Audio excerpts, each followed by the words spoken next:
welcome back to the shop. I decided that on my nice 4-day weekend, I was going to, and am going to try to forge something. What that is, I'm not sure. There's a lot of background noise, people hammering, a couple doors down, there's a siren going on in the background. I hope everybody's okay. But just because it's in ideal shooting conditions doesn't mean that we aren't gonna push through. Double negatives are confusing. So I'm trying to start a fire over here in my forge. It may have gone out. We're gonna check on that, or I'm gonna check on that in a minute. But I recognize, I wanted to call out in my last video that the lighting shifted. You saw it in the edits more than likely. And I'm sorry for that. I didn't realize that my GoPro had auto white balancing, so I tried to match it as best I could, but it doesn't look great. So sorry about that. Not much I can do about it now, but I'm hoping that this one will be better. This is, like I said, going to be a lot of trial and error with these new lights, a shop. It's finally nice out. It's like 50 degrees out this weekend in northern Michigan. And yeah, I'm gonna try to forge something. What exactly I'm gonna try to forge, I don't know. I'm thinking about taking some rebar, if I can get the fire hot enough, and turning it into, maybe turning it into my nails for the 3 nails ironworks. And they will sit in this vest, hopefully right here. We'll see.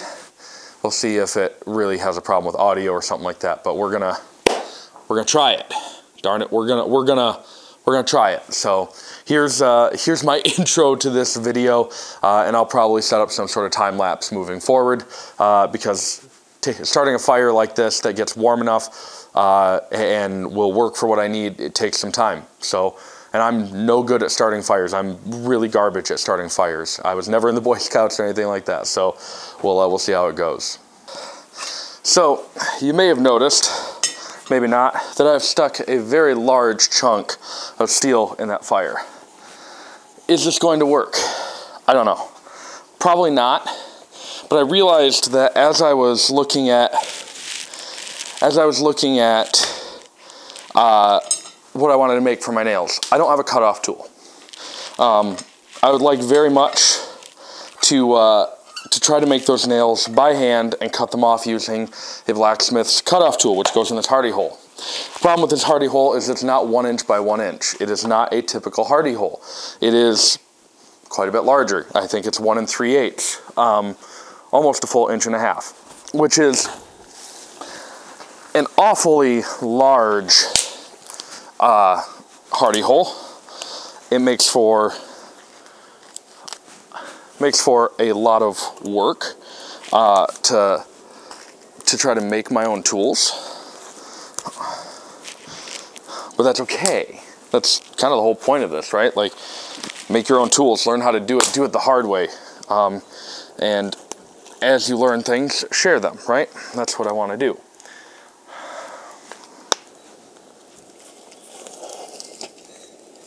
I've got a fairly decent fire going. It is quite toasty in there.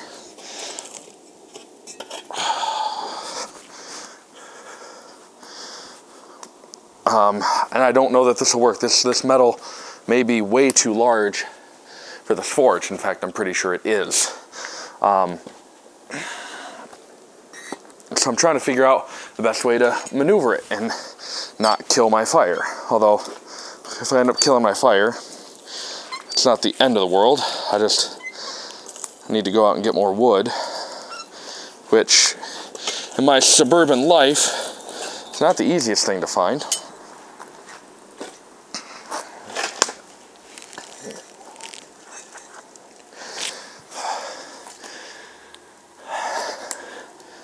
See how that treats us? This is going to take quite a while for it to heat up, unfortunately. There's not a whole lot for you to see. So I may have to scrap this idea of making the cutoff tool until I do a propane forge, which I was hoping to not have to do, because I love the idea of a coal forge, right? But it may be that I just have to, I may just have to suck it up and do it anyway. I think right now I need to add more coal though. This day got away from me pretty fiercely. I wanted it to be a day where I was forging most of the day, but unfortunately, homework called. I'm adding it to the top, not because I've learned that that's how to do it, but because I don't know how to do this. And I'm hoping that by adding coal to the top, as the wood burns down, it will create a bed of coal.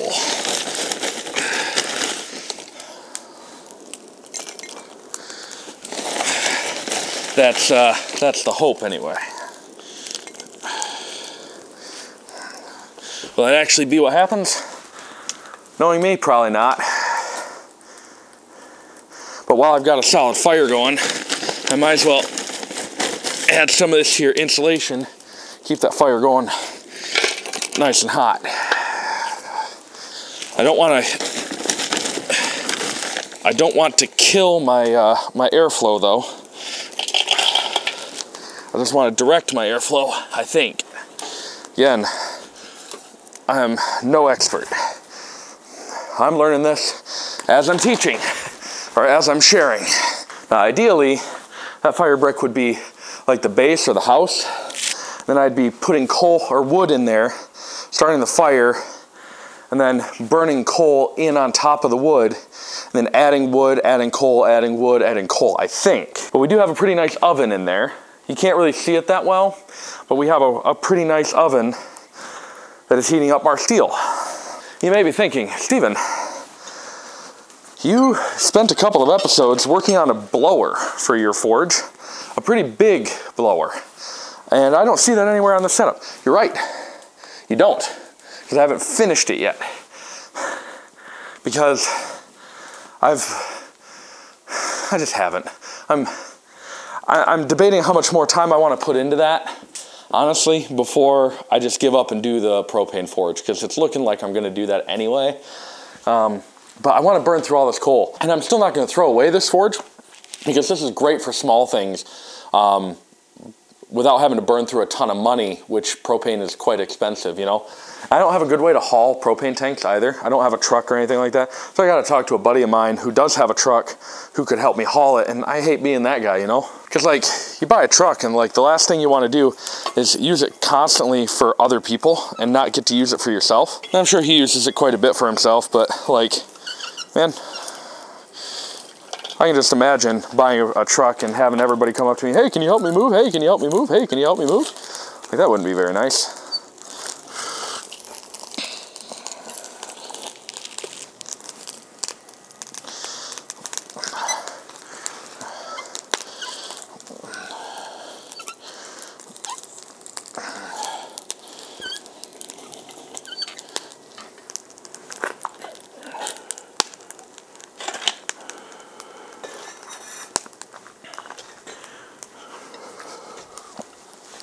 Ah, smoke in the eyes. The other downside to a coal fire. We are not even red. Fantastic.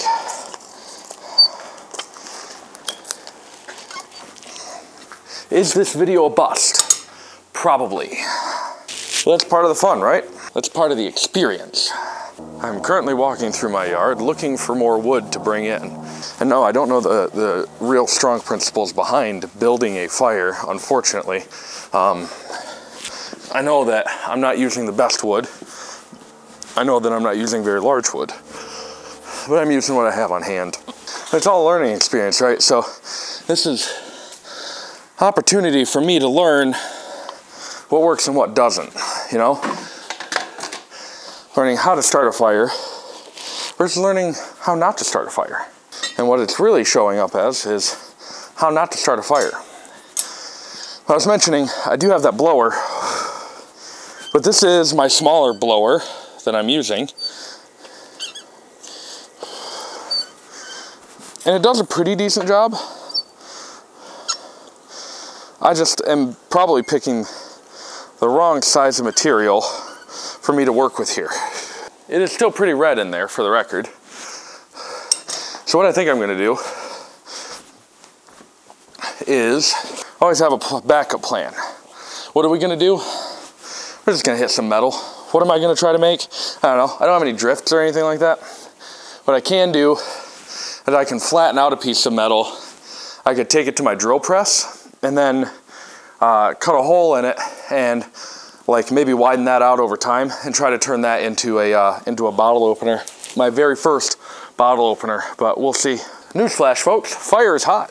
I think one of my big faults with this forge too is that because I'm not entirely familiar with the principles of a coal fire, I think I'm building it wrong, and I think this forge might be too deep, but that's just kind of the way things go. I say that a lot because I need to remind myself that I'm no master, and even though I could probably say that I've got a degree from YouTube University on this stuff, we all know what those people are like. So I'm trying to be like, you know what? I've still got an absolute ton to learn. I may have choked out my fire a bit too much. That's okay. We'll bring this stuff back out. Trying to find a good balance of insulation to that fire is important, because I've got a nice bed down here of coal, of hot coal,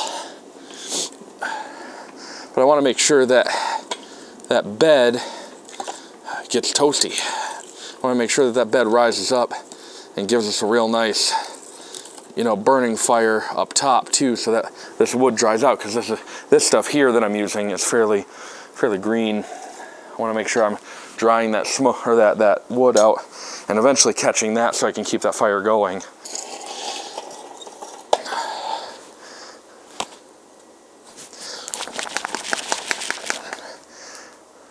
Whew. That's warm. Whew.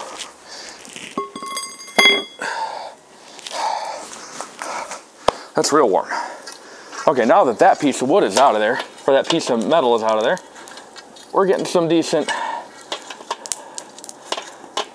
There we go. Ooh, yeah. I burned the heck out of my glove. Metal's hot. There we go. Yeah, now we've got actual fire coming through. Cool. That's what it was. That steel, way too large for this forge at the moment, till I get my basics down a little bit more. Wow. You can't see it all that well, but there's a dark line right down my thumb there. Right in there. I can feel it in my hand, and my glove is very tan. It's a good time. For a good time call. Wait, don't do that. You may notice that I'm doing this without a respirator. It's a bad idea. Don't do that. Do as I say, not as I do. I am, after all, an untrained amateur. Some of you may be thinking, hey, Stephen, no joke, that massive piece of steel was hot. It was sitting in fire. I get it. I know. It wasn't a smart thing to do. But I also understand the basic properties of thermodynamics, and that has an awfully large handle on it. There's a lot of steel there. So I wasn't sure if it was exchanging the heat as fast as it was gaining it, kind of thing. And yes, that is exactly what I was thinking. We are getting hot, which is good. It's not a total failure. Is it exactly what I wanted? No, not by any stretch of the imagination. What will end up happening with this bottle opener, or whatever this ends up being, because again, I don't have any drifts. I have to make drifts, but I need a cutoff tool to make drifts. It's a catch-22. So I got to figure out how I'm going to do that, unfortunately. But I need to make a drift so I can pound a hole or cut a hole and drift it wider and wider and then pound it out. And as of right now, I don't have the means to do either of those things. Because I do have dry grass here because, well, quote unquote dry grass, because we're coming out of winter And it's been nice out all day, so I'm sure it's mostly dry out here. So I will be right back. I'll put it on the side that doesn't have electrical going to it.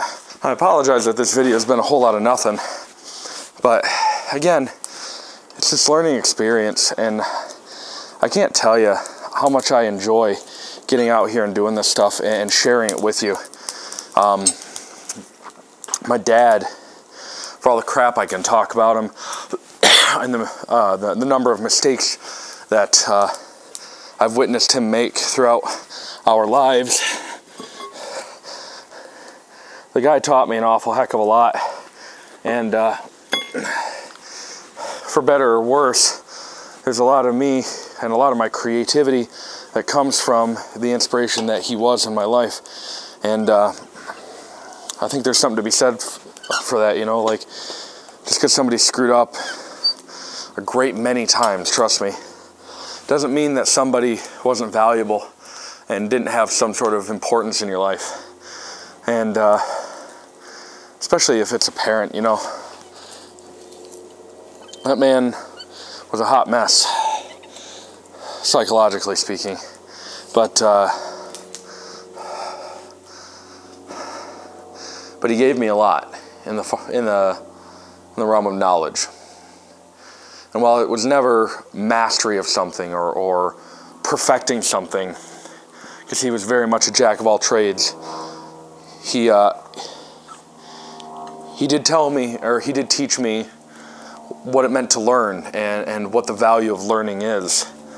And I think that that's probably more important than anything else you can learn, is that learning is valuable. And that sounds dumb to say it out loud, but if you can learn how to learn, you can learn just about anything. And when you remember that somebody else has probably already learned what you're interested in, I find that empowering. Yeah, it'd be nice to discover something new, but it's empowering to know that I don't have the weight of burden. I don't bear the burden of discovery.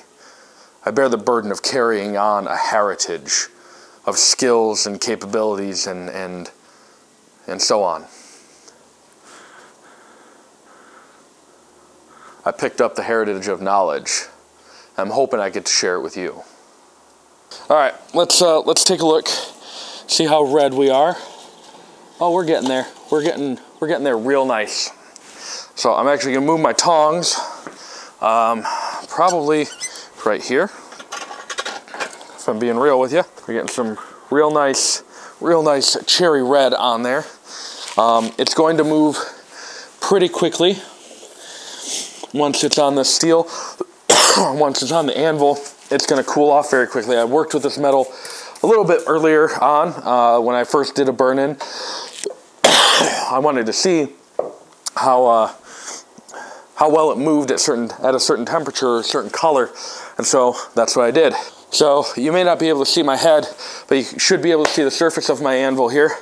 Should be able to see my hammer, and should be able to see the forge here. Uh-oh, we lost some heat.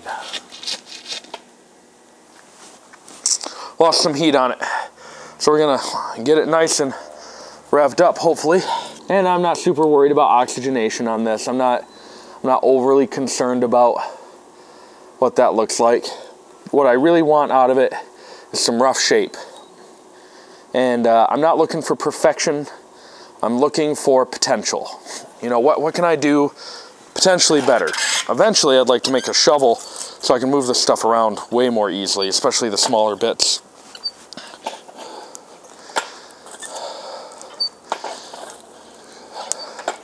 And this here that I'm using is nut coal.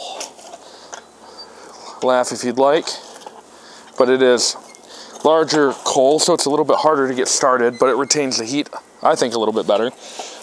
There is another form that is available to me called rice coal, which is much smaller, ignites quicker, but again, does not burn nearly as long. Totally fine, matter of preference, but this is what I chose to go with for my particular use case. And I think we're ready.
Back in the fire.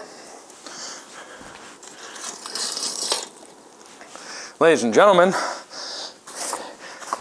and people who identify otherwise, we're forging. We are forging some steel. Now, because this steel is very thin, it shouldn't take very long for it to heat back up, really, once we have the positioning right.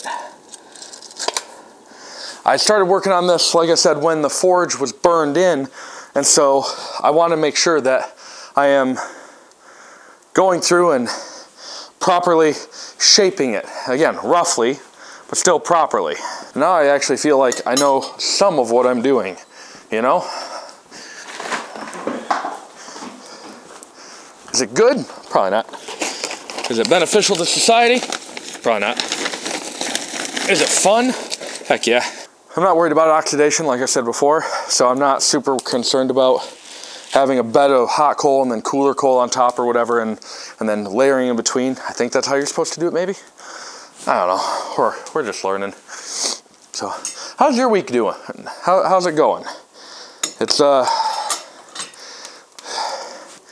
been a fairly decent week for me overall, I have to say. This brings me back. You know, there's something about making something by hand. Because you can buy things all the time. You can buy things pretty much no matter in what industry you want to be in. People can buy some alternative to it. But getting into it and making it yourself, it just feels so good, you know? It feels good to have knowledge that other people don't, to be able to learn and build. Yeah, I think the blower might be plugged up, which should be easy enough to solve. But you know what I mean? It's just, there's something to getting out and making, or going through and making. I'm going to give you a heads up that one of my episodes coming up here is not going to be a Shop Talk episode. It's going to be another Dungeons and Dragons episode, but it's going to be one where I go through and I share building probably some set pieces out of balsa wood, maybe some plaster bandages, you know, like the ones that they use for casts and stuff, because I'm interested in that. Because it's making, it's just building, it's just turning something that's components to something that's cool or different or whatever. I've got a group of women that want to play D&D at some point, and they're all friends, and they're like, you know what, hey, friends of mine as well, obviously, and they're like, hey, it'd be really cool to do D&D. I mean, I suggested the idea, and they're like, yeah, that'd be awesome, that'd be great. I'm like, cool. Let's deal your boyfriends in too, or husbands or whatever. And they're like, yeah, just as a heads up, they might flake from time to time. I'm like, you know what? That's fine. If they want to flake, that's their decision. But thanks for the heads up, because what I can do is I can make them some characters that, you know, are conducive to that kind of, like, I don't want to call it flake behavior, but that not always aroundness. you know, they don't always want to be committed to playing this. Sometimes they'd rather be out playing disc golf or whatever. That's totally cool. So I had an idea to kind of serve them up or help them build some characters that, you know, might be kind of in the criminal underground kind of deal. Every once in a while, they just need to step away to consort with their contacts, or maybe they're mercenaries that are hired by the group to come in and take care of whatever they're working on. And I pitched that idea to them, and they're like, "Oh, that'd be great. That'd be amazing." We're only getting one side. Okay, that's fine. Let's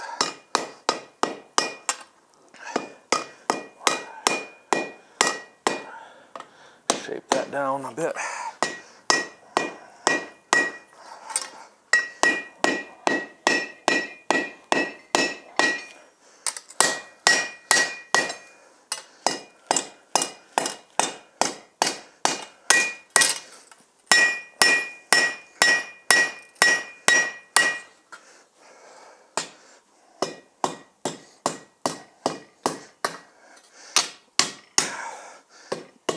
I'm noticing that my edges are not what I want them to be.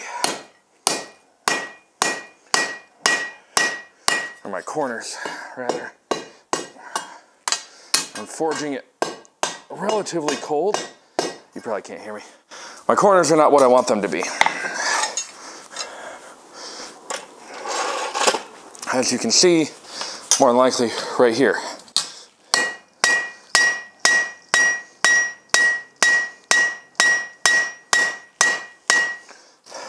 That's okay though. That's not.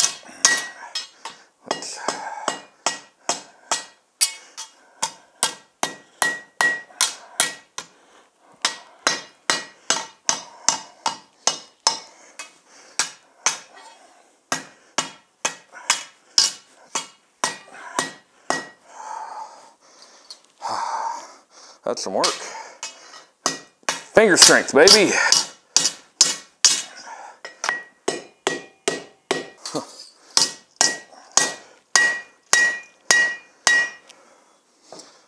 This is going to be really rough. That's okay. Again, part of the experience.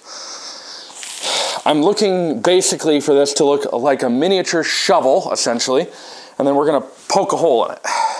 How we're going to do that, I don't know yet. My initial thought is to do it with a drill press or even a hand drill with the right drill bit. Now you may be asking, Stephen, do you have the right drill bit? I don't think so. In fact, I'm pretty sure I don't. If I do, I don't know where it's at. But that's fine. I can always go out and buy some drill bits. Drill bits are not something that I plan on making. Know your limitations, know what your desires are. Makes your life a lot easier. If you don't know this, fun fact, pine needles are very flammable. So I am going to grab this small bucket over here that I used, or that I bought my refractory in. Gonna grab just a little bit of water. We're gonna waterlog some of that. Hopefully not my electrical connection, because that would be bad. Water and electricity, very, very, very good friends. Contrary to popular belief, they get along very nicely. The problem is, they don't get along with you very nicely.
No, it's not turning out the way I want it to.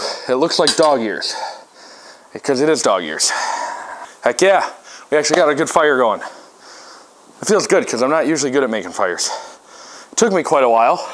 It took me like an hour, but practice makes perfect. Let's brush this baby off. Now, I talked about previously doing a quick tool review on kind of like what my setup is currently. And I can absolutely do that. I can do a comprehensive one, but things like this is just a Milwaukee 3-pound sledge. I'm not a fan of the crosshatch on it, but I haven't gotten rid of it. This anvil, unfortunately, I got on Amazon. And I say unfortunately because I would really love to support local on this stuff. But a forged steel anvil goes for like $4 a pound right now. And this is a 132-pound anvil. So it's a heavy little thing, and I don't really know if or when I'll be looking at upgrading. Obviously, this is brand new to me. I went through and scuffed up the sides a bit to get the blue off of it, but a forged steel anvil goes for a lot. This cost me $350. This is an Acasio or an Acasio. It's Italian specifically, I guess. But let's maybe try to forge it.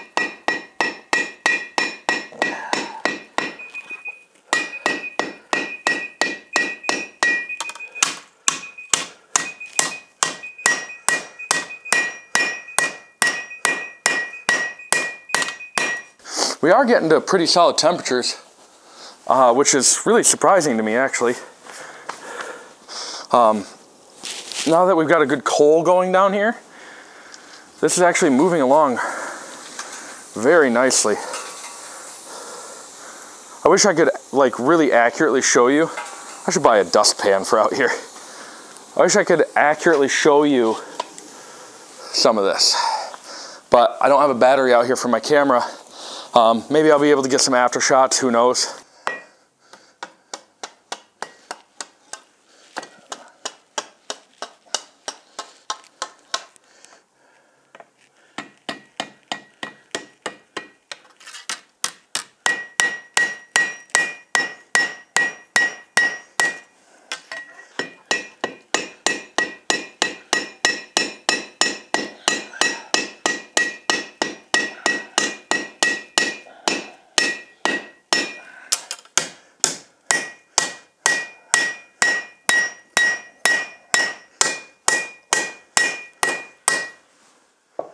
This is harder work than they make it look like on Forged in Fire. It's harder than it looks like on, you know, Christ-centered fireworks, or ironworks rather, sorry, over in West Michigan. This is, it's harder than it looks on the Alex Steel show. They show some really cool stuff, and you can see them hammering away on their big machines, and even watching small operations like Christ-centered Ironworks going through, and he's hammering on a coal forge and stuff, which is where I've been doing a lot of the learning for my forge. They make this stuff look easy, like simple, like crazy easy. But it's not about how difficult the actual hammering is, although there's a lot of technique there. It's about control. You'd think, oh hey, I really want to hit this piece of metal, and so you choke back on you unchoke on your hammer, and you're just wailing on it and wailing on it and wailing on it, when really sometimes you just need to be really close and get some really light taps. And I thought that I knew better when I was watching, because I was like, well, you want to move some metal, you want to get as much leverage as you can, so you hold it back here. And I'm watching them do it, and they're like, yeah, so this is how we do it, or this is how I do it. I'm like, oh man, what am I doing wrong? Oh, I'm holding my hammer wrong because I'm a moron. And I have a couple of different hammers.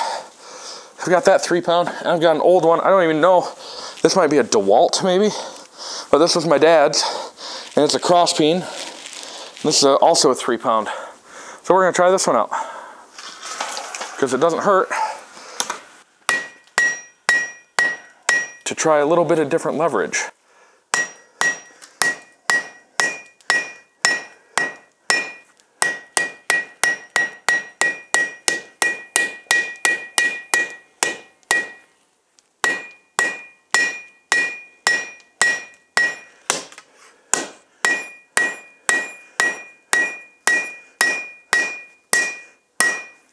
I don't care for the cross pea nearly as much, but it does have a flatter face.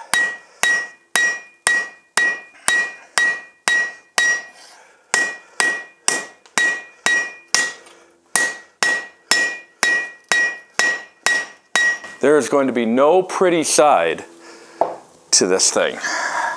But I'm learning a ton, and it feels so good to be out here. It's nice that the weather's nice. It's supposed to get back down to 20 degrees this week, which is unfortunate. If I had an indoor shop that I could do this in, I'd appreciate it.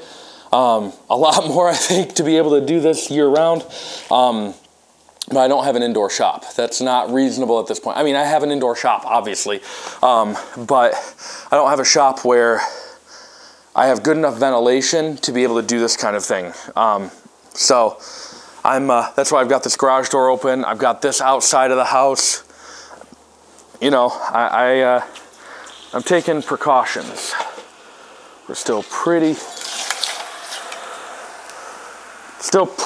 cold on that. I could pull it out, but I wouldn't get any good forge time on it, I don't think. This is nice. This is relaxing. This is enjoyable. Until that happens, yikes.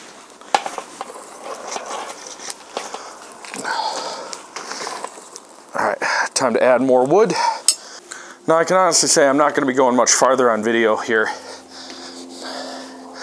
It's getting close to the end of the day, or it is the end of the day. It's getting pretty close to my kid's bedtime. I wanna go inside.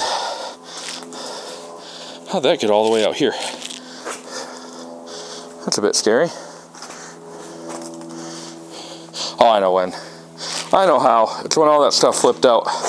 That's right. Pull her out. She's cold. She's cold.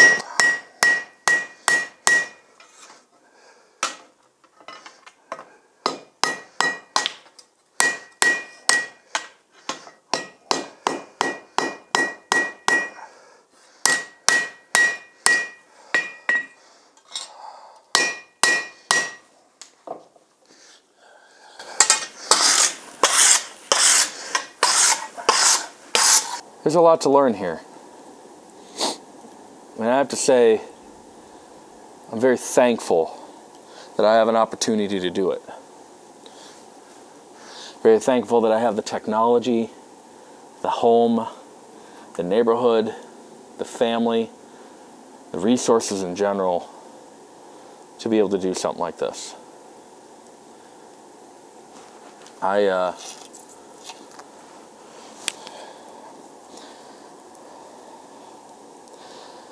I've had a lot of opportunity in my life.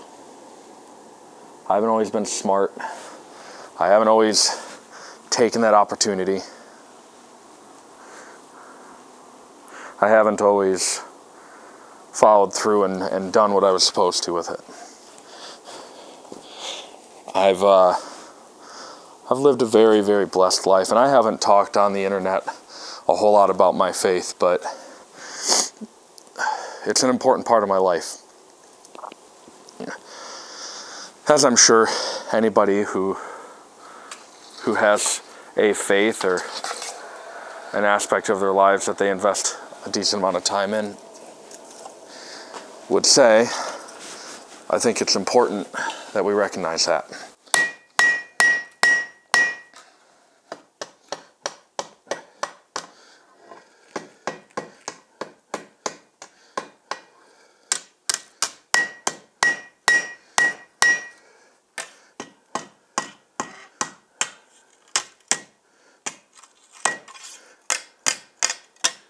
That flap.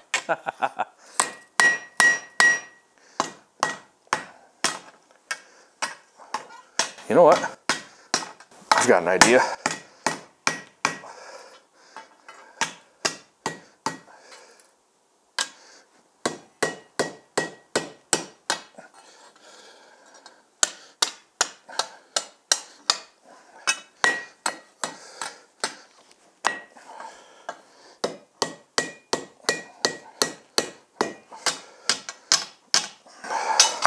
Is that what I want to do?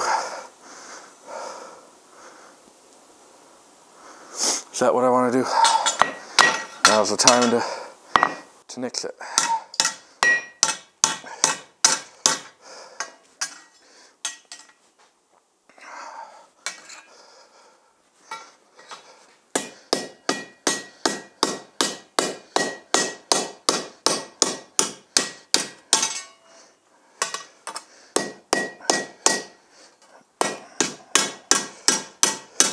Ha! I made that edge even uglier.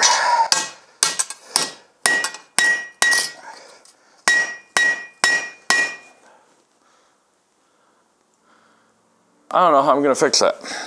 I don't know if I'm gonna fix that. I was thinking about making a miniature shovel, but I think in order to do that, I have to flatten it out further and then fold it over on itself, then flatten that out. But I don't think that would be how you do it either.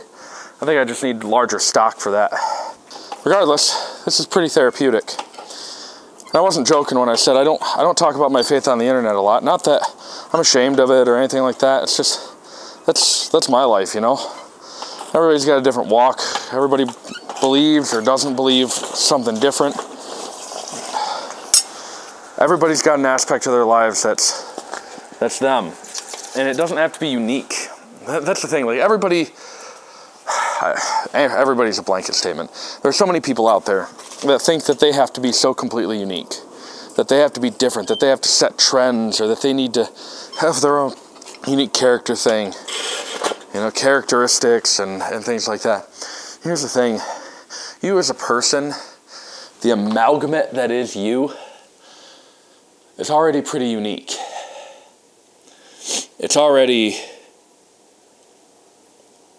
you, because nobody else is going to have the characteristics that you do, the exact personality, the exact combination of things that you are.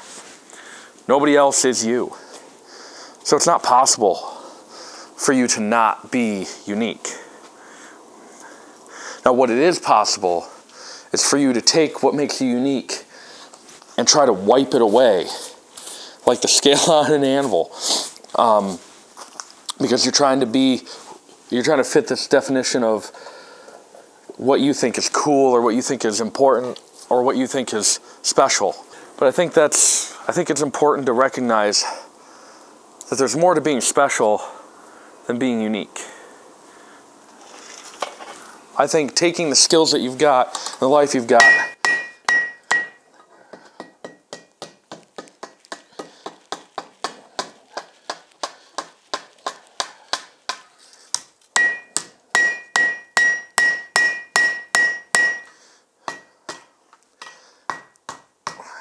screw it, we're going for it.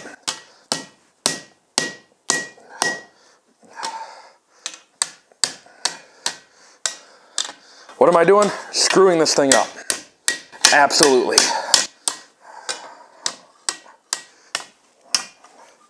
What is it now? Awful.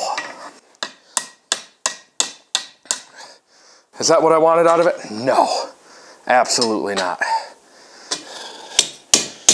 Is it salvageable? Probably. By somebody. But not by me. Let's see something. Got an idea. Let's open it back up.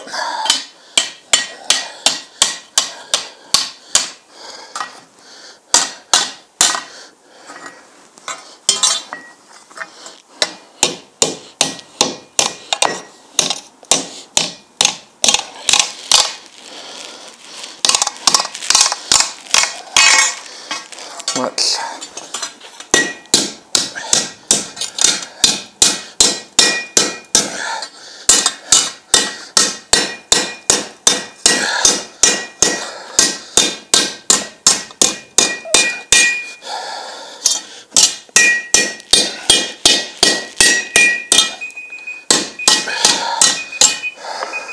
I dare you to remember what this was supposed to be. If you don't remember, this was supposed to be a bottle opener. But instead, what it's going to be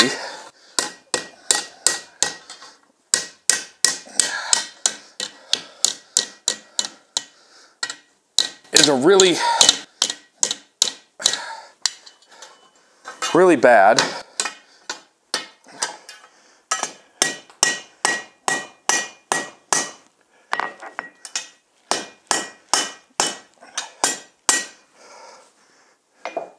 fire hook.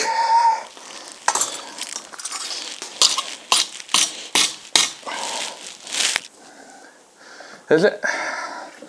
Who knows? Stick around to find out. It might turn into scrap. Why did I grab my hammer?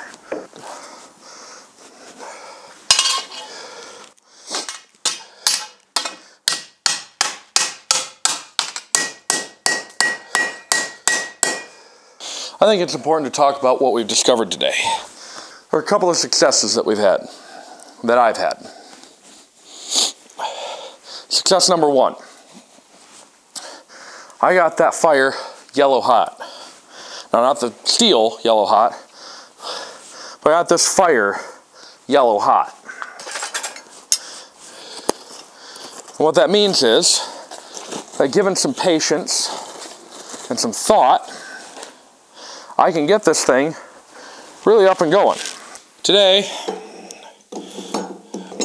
I would mark a success. Why? Because we made something. Is it good? No. Is it useful? No. Is it something? Yes. We made progress. I hope you can see that. Being a one-man show is more difficult than you'd think. So, this is not pretty. It's ugly. There's a dog ear in it here, dog ear in it here. It's useless.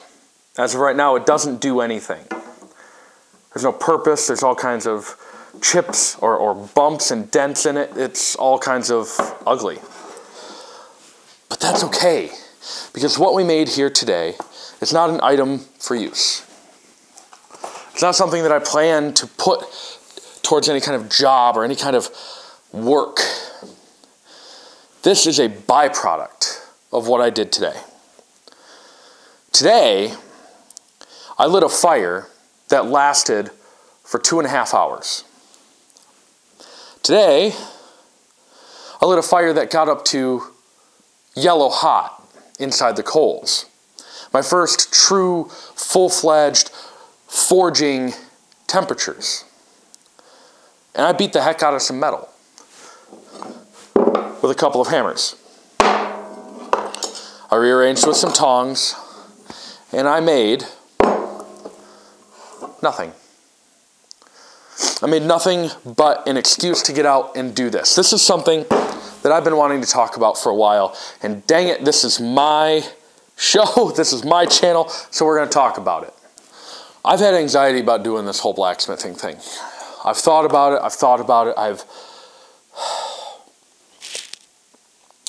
about quitting. I've thought about setting it aside and being done with it and saying, oh, there goes all the money that I spent on the anvil, the hammers, the materials for the blower, the lights and stuff, everything.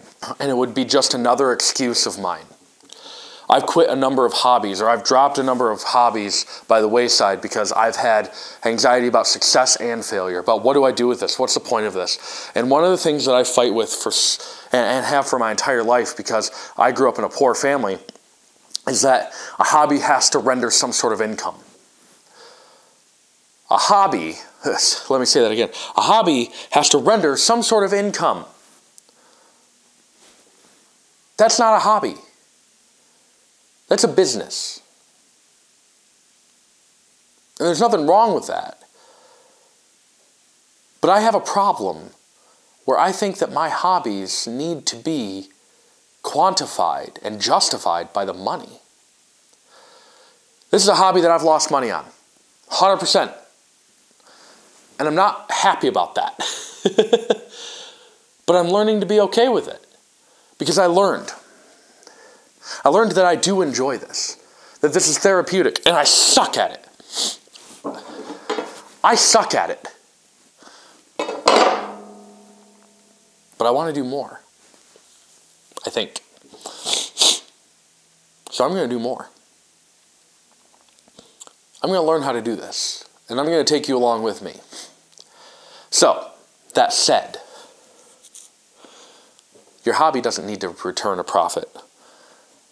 You don't need to be good for it to be a hobby. You don't have to be good at what you do to enjoy it. Get out there and make something. And be proud, because some days it's a struggle to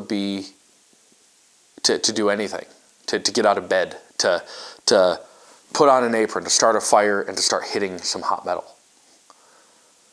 Sometimes it's hard to just cook. Yeah. So be proud of anything that you do. It may suck. Somebody else might be able to do it better. But you're not somebody else. You're you. Enjoy your hobbies and enjoy your time while you're doing them. Life is short. Might as well enjoy it, right? So thank you so much for watching this. This took an oddly philosophical twist. But thank you so much for watching. I say it at the end of every video, but I truly, truly mean it. Thank you for tuning in. Thank you for taking the time out of your day. I know these episodes are getting longer and longer, but I love making them. I love doing this. And I wanted to say thank you from the bottom of my heart for being here and for enjoying this with me. So until next time, I hope you have a good one.